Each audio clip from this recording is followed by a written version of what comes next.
आखिर ऐसा क्या हुआ जब भगवान ब्रह्मा कर रहे थे स्त्री की रचना, और आखिर भगवान ब्रह्मा ने स्त्री को ऐसा क्यों बनाया? तो दोस्तों हम सब जानते हैं हमारे सनातन धर्म में त्रिदेवों का वर्णन किया गया है, जहाँ पर गॉड के रूप में G4 जनरेटर यानी कि रचयिता के रूप में भगवान ब्रह्मा को दर्शाया गया है। O4 ऑपरेटर यानी कि सुचारू रूप से व्यवस्था चलाने के लिए स्वयं भगवान विष्णु को रखा गया है। वहीं D4 डिस्ट्रॉय के रूप में यानी संहारक के रूप में स्वयं भगवान शिव को दर्शाया गया है। लेकिन तो आज हम बात करने वाले हैं भगवान ब्रह्मा की। क्या हुआ जब उन्होंने स्त्री की रचना की? चलिए विस्तार से जानते हैं। तो दोस्तों अगर अभी तक आपने हमारे चैनल को सब्सक्राइब नहीं किया है तो अवश्य कर ले। तो चलिए करते हैं अब ज्ञान की बात।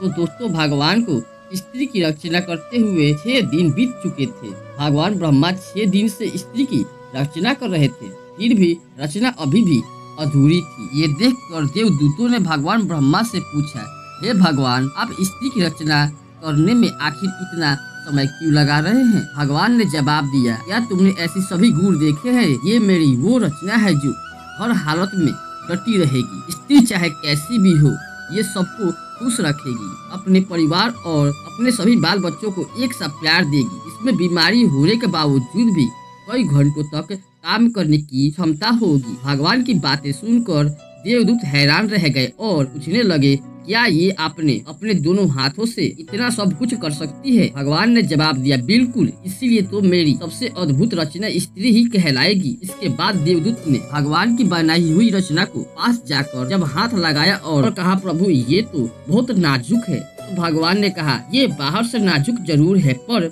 अंदर से उतनी ही मजबूत है, अर्थात ये कौन है पर कमजोर नहीं।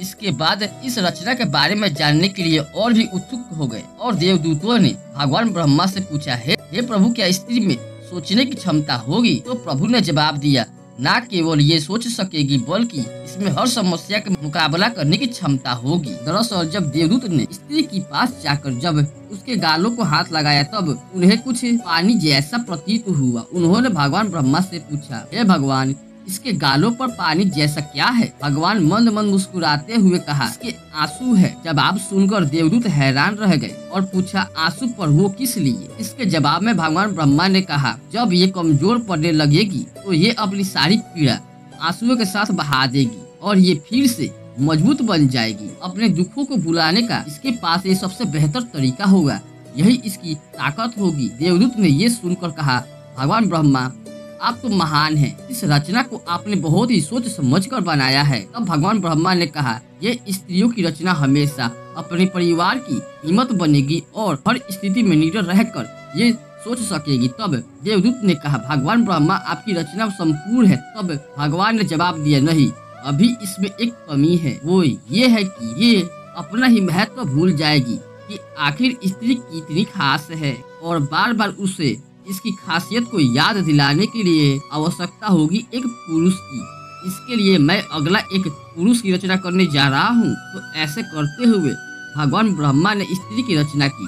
तो जो कोई भी स्त्री ये वीडियो देख रही हो उसको ये वीडियो देखने के बाद कैसा लगा कमेंट बॉक्स में आप स्वयं बताएं। साथ ही आपके आसपास आपकी माताएं, आपकी बहन बेटियां, कोई दोस्त या मित्र या सखा, आप सभी स्त्रियों को ये वीडियो अवश्य भेजें और उसको ये भी बताएं कि वो सचमुच में खास है। तो दोस्तों ये जानकारी आप सबको कैसी लगी हमें कमेंट बॉक्स में कमेंट करके अवश्य बताएं और वीडियो अच्छी लगी है तो वीडियो को लाइक करें एंड चैनल को सब्सक्राइब करें, क्योंकि आपको ऐसा वीडियो हमेशा मिलता ही रहेगा। धन्यवाद।